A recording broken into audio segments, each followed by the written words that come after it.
Just going back to Rotogravure and I'll Still Love You. George and Ringo briefly fell out over that song and the way it was recorded. What was Yeah, the real that's reason cool. they fell out? What was going on in the background?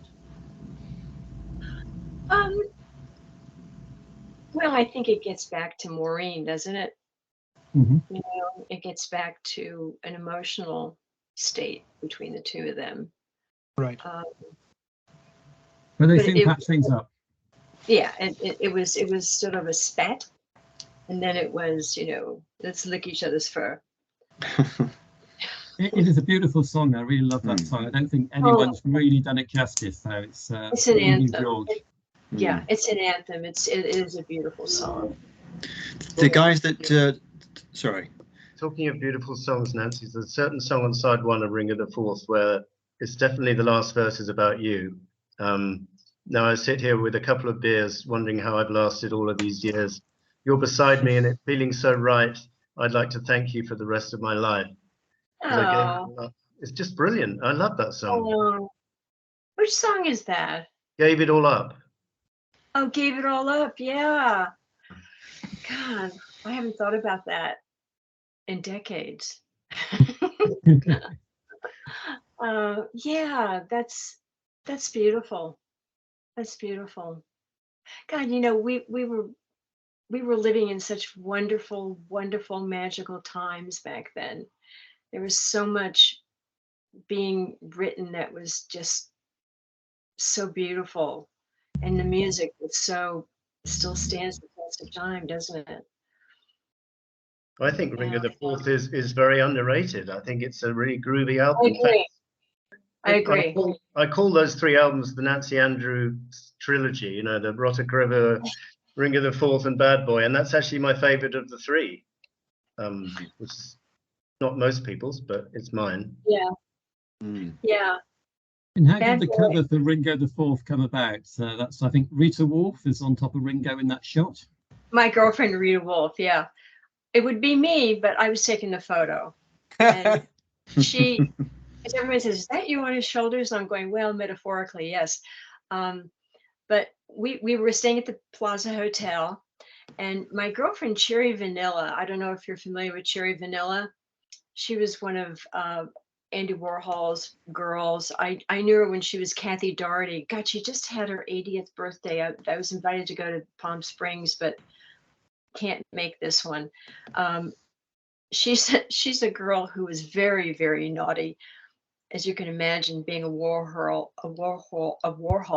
Yeah. That's what you say. She had the great saying. I guess I can say it here. Although we're being filmed, should I say it? It's kind of naughty. Go for it. Up to you. Up to you, Nancy. Okay. She said, "It's all in your head. Not the kind you have, but the kind you give." There's a walk So on the anyway, wild side. she said, we were having breakfast, and my girlfriend Rita was in town. We just gone through that huge snowstorm, and Richard was saying, "Well, I don't know what to do for a name for this album." And so I said, "Well, it's your fourth one." He goes, "Yeah." And so Rita happened to say, she said, "Well, we think of you as King Ringo." And he goes, "Ah, we'll call it Ringo the Fourth." And that's the way it happened. So then he goes, let's go fucking medieval on this cover. Let's go medieval." And I said, "Medieval?" I said, like swords and chainmail and all of that. He goes, "Yeah." So I called up Cherry, and Cherry said, "Oh, let me take you down to this prop house my friend has downtown." So Rita and I and her went down to this prop house, and I brought back chainmail and the sword and the shield. We just brought a whole bunch of crap back to the hotel. And in our hotel suite, there was like a walk-in closet that was totally empty. It didn't even have any poles in it. I mean, it was just like a big walk-in closet, which now would be a one-bedroom in Manhattan. And so I said, "Well, I'll just bounce the light off in here." And he goes, "Yeah." He said, we'll just shoot it in here. This will be fine." I said, "It'd be like a big white light box." He goes, "Yeah, we can do that." And that's how it came about. And in fact, on the album, the book that you have, The Dust of Rock and Roll, on the boards, as you open it up, I have all the outtakes Yep. from, and you know, he's sitting on a pillow on top of the Plaza Hotel wastebasket. Yeah. He's not looking too happy though, I have to say. Or maybe a little tight. I don't know. Well, he kept saying his ass was hurting. This wasn't comfortable, and I said, oh, just a few more, you know, 5 rolls of film later. Yeah. But there's some where he's really hysterical. Anyway, we got the film back and we went, these are fun, and that's how it happened. Brilliant. And the picture of you and Paul and Linda with Ringo in New York City, 1977. Can you tell us the story about that one? That was crazy. We were walking down Fifth Avenue. It was a beautiful spring day, and we were going to go to Tiffany because the boy likes his jewelry. And we're walking down Fifth Avenue, and all of a sudden we hear Ringo, Ringo. And I go to turn around. He goes, don't turn around. And he says, just a fan, don't turn around. And I said, I don't know. And I hear Ringo. And I turned around and I said, oh my God, it's Paul. He goes, what? And they were across Fifth Avenue and they came across the traffic. And the paparazzi had been following Paul and Linda. And we all locked arms and we're walking down Fifth Avenue. And this wonderful photographer took that photo of us. I look like something out of like a Bedouin movie. She looks like a Bay City roller. You know, it's like, it was one of these crazy pictures, but I love that picture. Brilliant. It must have attracted a huge crowd. Yeah. It did.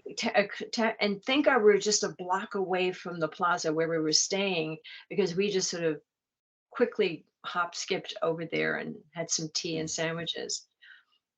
Yeah. Did Ringo generally have that response to fans? Was it something which made him uncomfortable, something which he didn't like? You know, the idea that people were kind of constantly following him or trying to get his attention, wanting autographs in restaurants and things like that. Was it something that he was? A lot of the times, yeah. I think what really made him more nervous, this is before we lost John, was the fact of not being in a controlled environment. You know, being around fans in a controlled environment, but being on Fifth Avenue, you know, and having suddenly someone said, oh my God, and then a few photographers are snapping, and then suddenly people around you start to see, and then they go, oh my God, it's the Beatles, you know, and then it's like, gotta go. So we just sort of skipped away.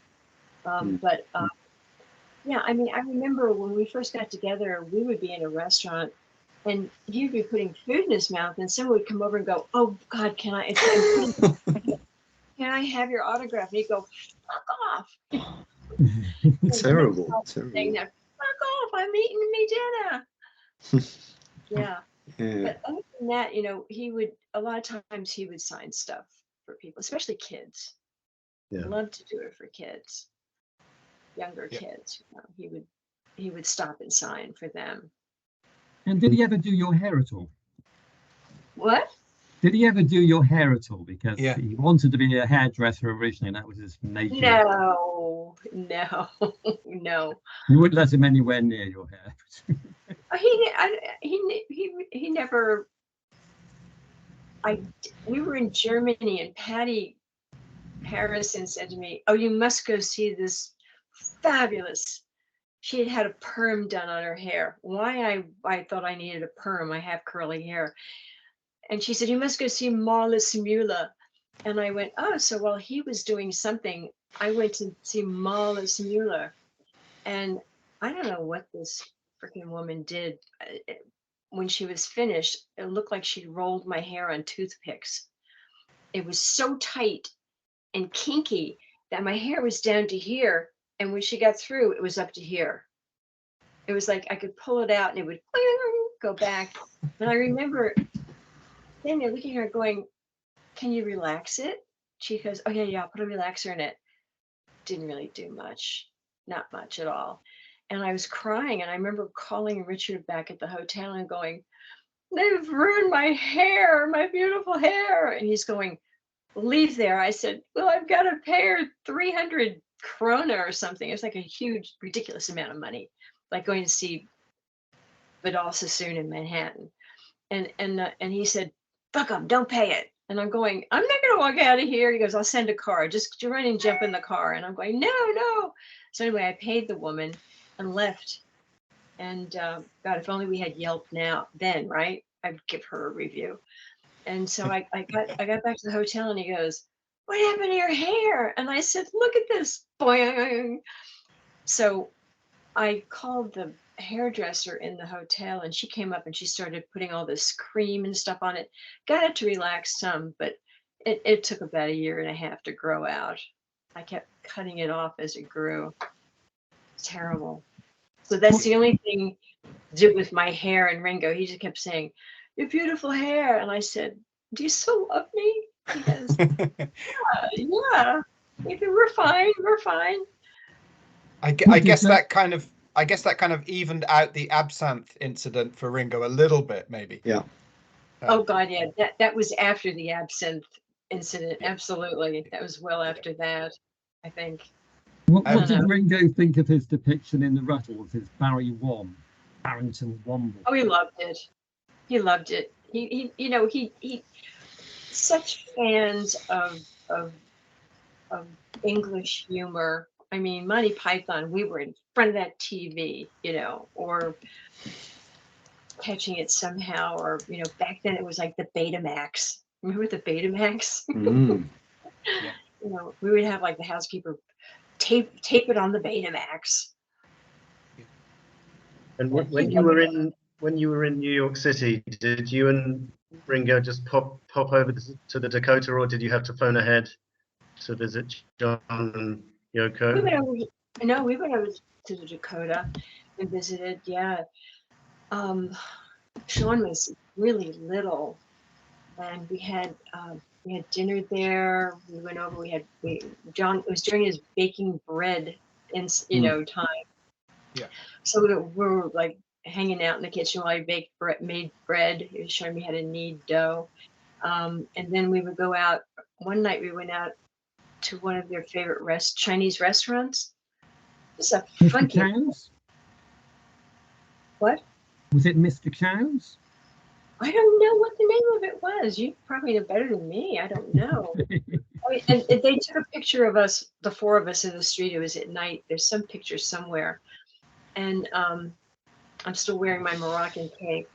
But we went into this Chinese restaurant and it was really great because it was just a little hole in the wall that they loved, and had about like 8 tables. And they would put one of their waiters at the door. They wouldn't let anybody in while we were there.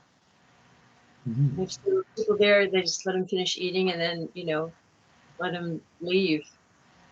But they would watch who was coming in and out. And we sat there, no tablecloths, oh, you want Chinese, you want fried rice with that? This is really phenomenal. And John would say, bring us everything, and then bring another table over and we would just like have all this food.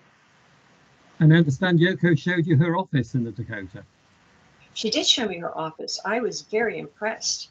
I'd never seen so many file cabinets in all my life. Mm. It was like the FBI. I say the FBI. It's like I'm in the Pentagon. So did she have Nancy, a file on you? She had a file Nancy, on everybody. Sorry, Connie. Truly, Nancy, I'm sure something people would love to know is you saw both sides of John Lennon. John Lennon on the West Coast in the Lost Weekend with May Pang, and then John Lennon back in situ at the Dakota with Yoko. Yeah. How do you read John's character in those two different periods? And just generally, how did you assess John Lennon's character? When John was in LA, those 18 months with May, he was on fire creatively. It's phenomenal what he got done and how brilliant he was, from David Bowie to Harry, although the Pussycats album was sort of how do you say, debacle? Yeah. It's just, yeah. But everything else that he touched was, in fact, Harry lost his voice on that album. And then when I saw him in the Dakota, after going back like a year later and having the baby and seeing him so clean and sober and happy, I don't know. I love that John too. I love them both. I mean, I was happy for him there, but he was cocooning himself then. You know, he hadn't done Mind Games, was it? I think he did while he was after that. Yeah, yeah. You know, amazing. Just a chameleon. Yeah. It's like I adapting think cooking in the Kitchen of Love was the last thing that John did before he Double Fantasy in 1980. So 4 years later, so that was the last thing he did together with Ringo. Yeah. Cooking in the Kitchen with Love. It's a great song. Yeah, I like that one. Yeah. Did John We've ever written talk that to you song. about the gremlins in his life, like his childhood? No. Okay. No. John, I never knew him, with me anyway, probably maybe with May, he discussed it. But with John, it was all about the music and all about, you know, let's get a burrito, let's go here, let's go there. And it was all, you know, one thing after the other to get to the music. Nancy, I can't allow you to call Pussycats a debacle. I'm sorry. There's many rivers to cross, and save the last act for me. Yes, I'm sorry. I don't mean that as that. I think of Harry losing his voice. I thought that kind of adds to the atmosphere, though. It did. It gravelly did. It did. Yeah. It did. Thank you. I stand corrected. I haven't listened to it in 40 years. You know, so I've got. Yeah, it's just that the last track, Rock Around the Clock, is a bit of a mess. But other than that, I think it's a pretty fine album. Loop on side 2, very good party song, sing along. Mucho Mungo, Old Forgotten Soldier. Yeah. Those two guys were like sad sacks together, you know. I mean, they loved that. It was almost like they might have been soldiers in the 40s, you know, or the teens on the front line, and they would sing songs together. Yeah, I take that back. Okay. Like I said, I haven't heard of it. I haven't listened to it in 40 years. I just remember all of the madness that was going on around it, and forgot about what came out of it. But I remember them having to fly to New York and see a doctor for his voice, because John was having him screaming at one point, and all of a sudden Harry's voice cracked. Literally, And Harry had a voice like an angel, didn't he? I mean, just incredible. Like Nilsson sings Newman when he covers Randy Newman songs. Just amazing. God, a little touch of sweet in the night. I mean, all of it. Yeah, all of it. My favorite thing was a couple of times we'd be late in a piano bar, and Harry would just sit at the piano and play, you know, and the waiters and everything, the cooks would come out and just stand there while he played and sang. It's just like, makes me cry. I think again, true immortality when he was featured in the Midnight Cowboy soundtrack.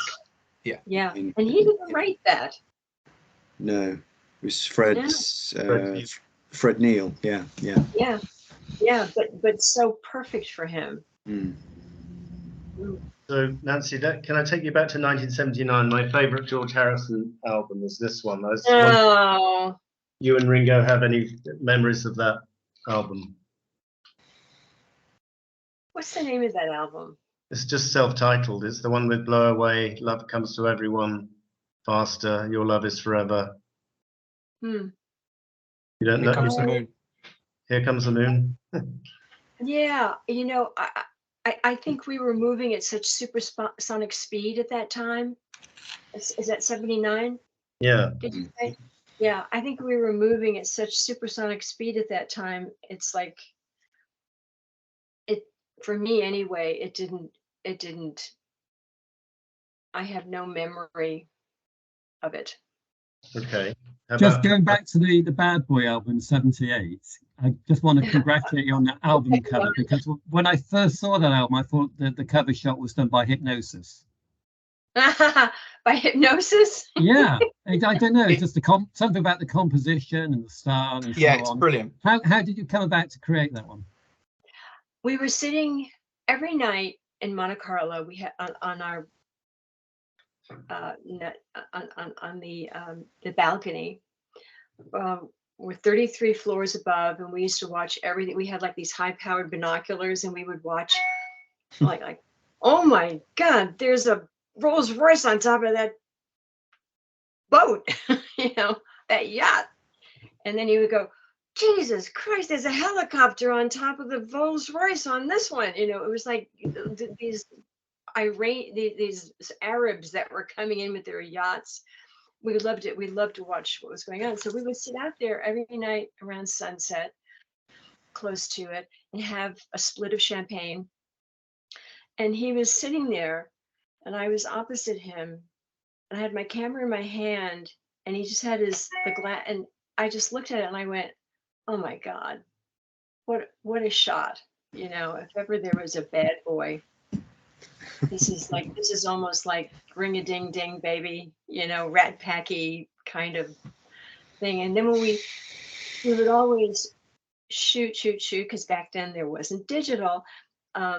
We would always, when we get home, I'd bring all the film back to LA and put it into my lab, and we get it back in slides, get the carousel out, make some pasta and some dinner, have our friends over and go, well, this is our trip, in France this last couple of months.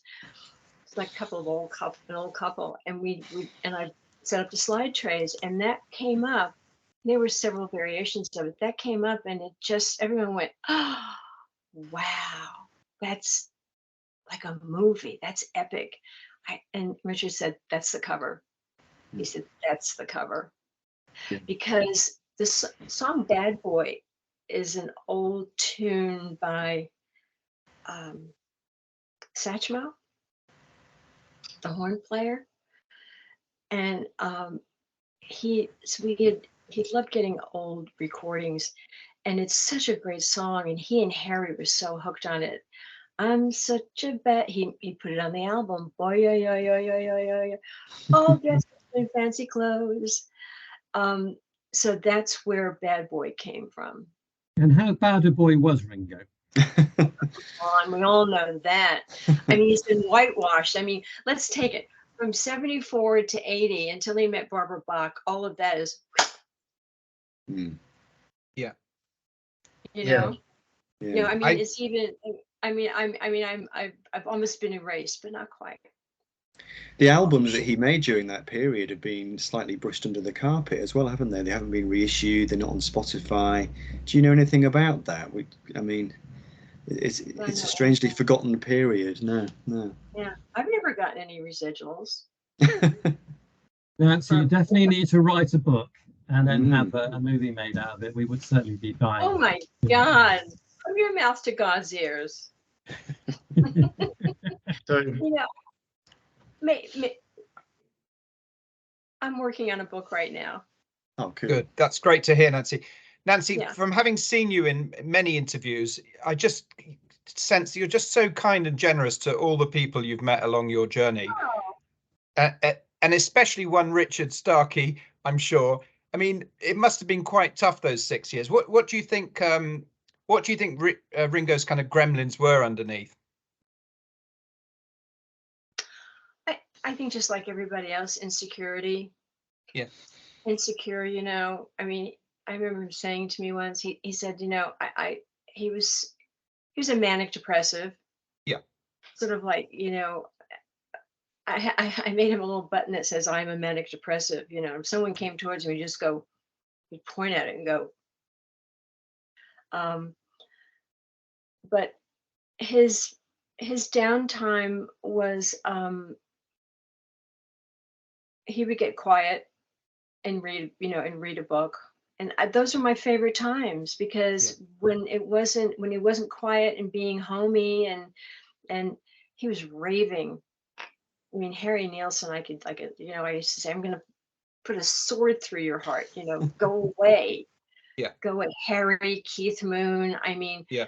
Yeah. when those three would show up, sometimes they'd say, come on, we're all going to go, and and I'm going, you guys go, I'm going to stay home, because I Yeah, knew what good was call. going to happen. We'd go, they'd wind up at Hefner's house, and God knows what happened there, and he would be gone for like 24 hours, sometimes 48 hours.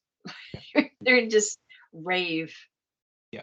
79 was a landmark year for Ringo. He was seriously ill at the start of the year. His Hollywood house built burnt down, I think, towards the end of the year as well. What are your memories of that whole period in 79? Your sound went kind of fuzzy.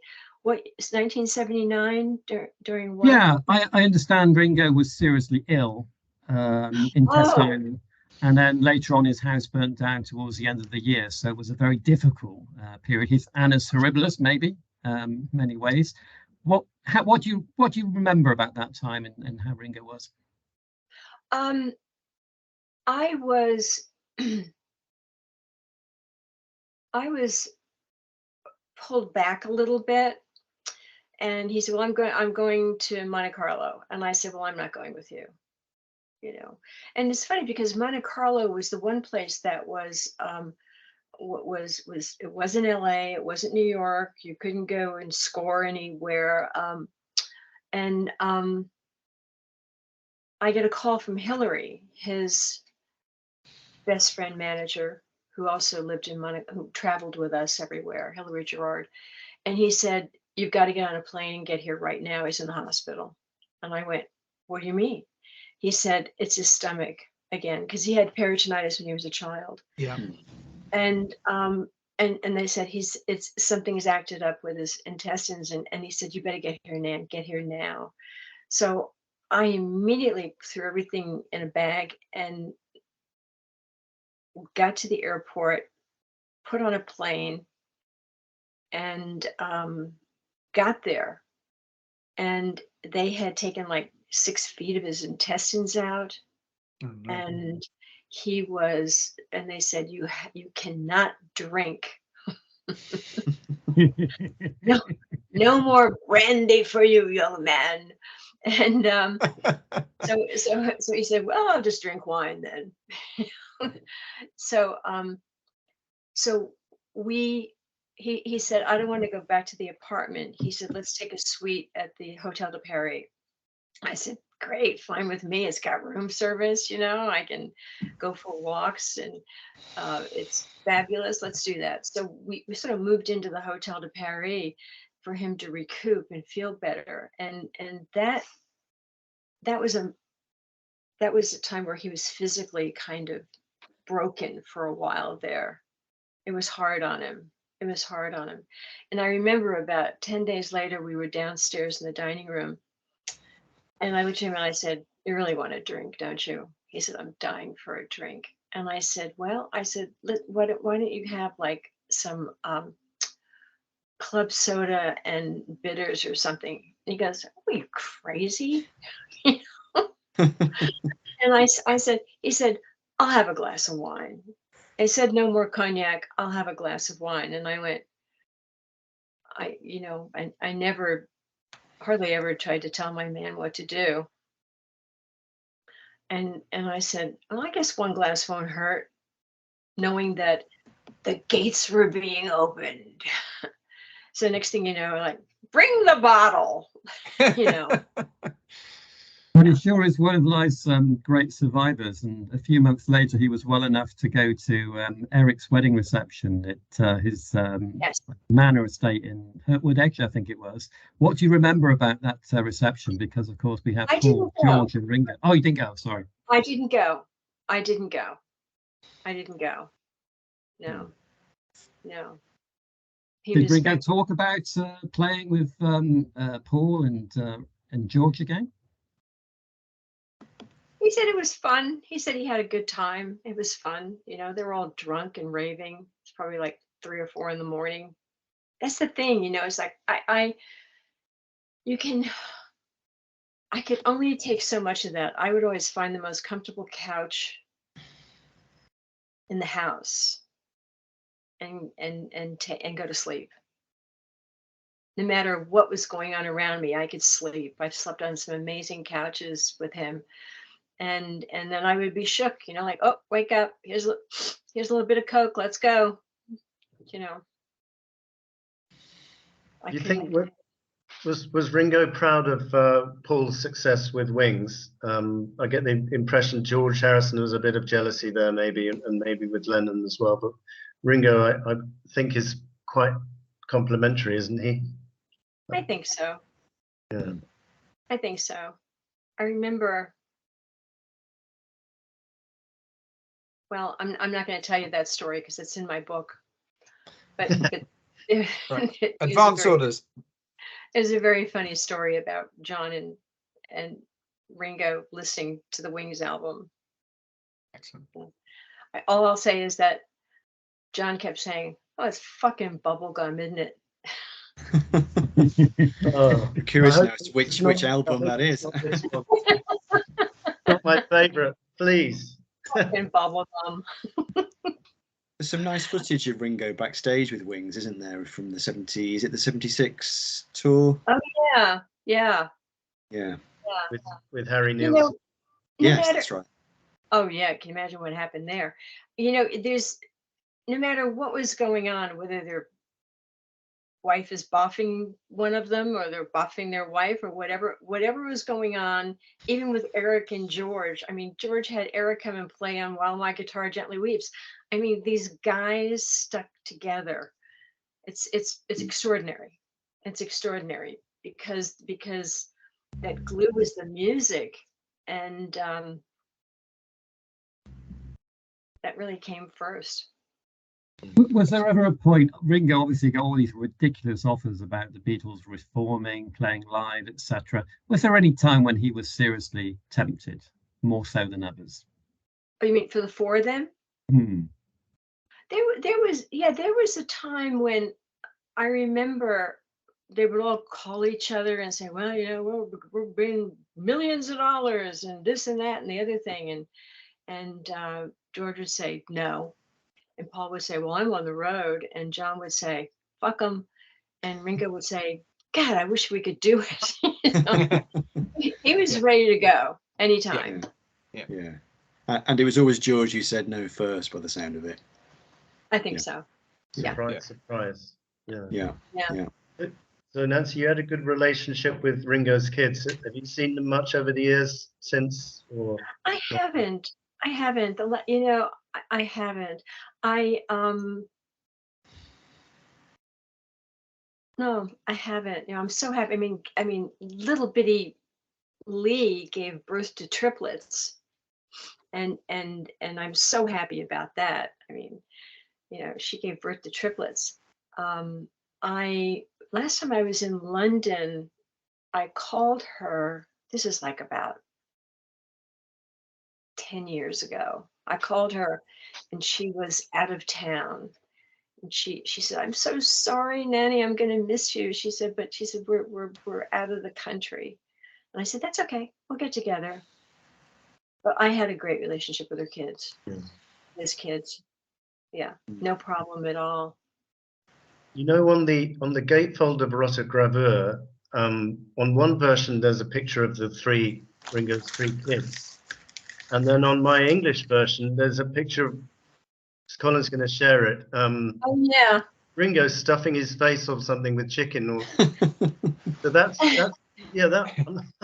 Oh yeah. That is not a flattering shot, is it? That's hysterical. Oh yeah, that's we would take Polaroids of each other and put them all in a collage in the album. Yeah, there's one there also of me and my girlfriend Mary, who's actually going to be here next week. Me and her eating pizza. Yeah, Polaroids. You know, Harry had a song he used to sing. I want you to stand on the chair. Oh, with a Polaroid in my pocket, I'm just a hell of a guy. Boys would make up these stupid songs, you know, and of course it was about photographing a woman nude. Yeah. Oh. Well, guys, Is there I'm anything aware else? that we've spent a lot of No, time already. How long have we been going? How long have we been going here? An hour and 45 minutes. Holy mackerel! Or The maybe time 20 is minutes late. It's been Fine. fun. It's been it's very, fun. very generous of you, Nancy. Yeah, Thank it's been you. fantastic. Thank you very Wow. much indeed. Let's go to lunch. Let's go to lunch. Yeah, next time you're in London, We'd love to. we would love to hook up with you and introduce you to some very boring London people. We don't know so Okay. many celebrities. I'm not a celebrity. I'm just a girl here writing my book. And where's my dog? Yes, I want you to noticed her waking up just now. I could see her stretching distracted. behind you. Hey, Val. And Yeah. when can we expect the book out, Nancy? I don't know. Maybe next spring. Maybe next spring. It's Cool. getting my editor and everybody are going like, wow. Yeah. It's sort of like the lost tapes, the lost 70s. Well, it's It's interesting. getting- Your last book was 15 years ago now, and it's interesting reading the introduction to that. Shows that it's that long ago, because you said, "Thank God for Skype," and of course I know. these days no one uses Skype anymore. I thought that was I quite funny. know. I know. And in the meantime, I did this funny little book for the fans because I was doing a lot of Beatles stuff. I don't know if you've seen this one, the Yeah. Ringo book, photographs. Yeah. Yeah. I did that one. And then my friend who is the head of the Tennessee State Museum for like nearly 40 years, she said, Nan, she said, for 20 years, we've been trying to get this book made. And I think you're the one person that can help us pull it all together. And I said, well, okay. And I'm thinking, some must be a rock and roll archive kind of thing. And I go down there and it's on Civil War battle flags. And I went, are you kidding me? She said, no. She said, for 17 years, she said, all the research and everything. And I said, she said, see, all of those books, binders over there against the wall. And there's like, 4 rows, 8-foot rows of binders. And I went, yeah. I pulled one out and it's all handwritten, written by the scholar. And I went, this is handwritten. She said, I know you can do it. So I went home and with my husband, we figured out what it would cost them to have me go in there and do this. They said, oh, you should probably do it in like 6 months. I was down there for 18 months. It was my lost weekend. And it came out in January and it's already up for awards. It's magnificent. It's like 800, 900 pages. I had guys come in with cherry pickers to photograph their archive of Civil War flag. Yeah, so I've been busy making other books in the interim. But I think the Civil War book is, who knew? I know more about the South, guns, guts, and glory. I cannot tell you. It was amazing. Well, we look forward to your book, Nancy. Definitely. Yeah, we'll cover that. Thank you. I will get in touch and I'll let you know when, Brilliant. because have you guys read Bernie's book, Bernie Taupin? Not yet, no. Not yet. Oh, he's given me a little blurb in there, which I sort of went, uh-oh. It's good. It's good. Good. So I'm gonna get him to give me something to write on the back of my book. He said, absolutely. Yeah. Do you have a working title for your book, or are you not unable to divulge it at this stage? I can't divulge it. Okay. It's probably We give a few actually. We're covered. If you have any ideas, let me know. How about absinthe? How about absinthe makes the heart grow fonder? And makes the head go balder. Yeah. Oh my, that's the subtitle. Thank you so much, Nancy. Thank you guys. I had fun. It went fast. Yeah, thank you. Excellent. Thank you. Great to talk to you. Brilliant. We'll see you. Have a good rest of the day. Cheers.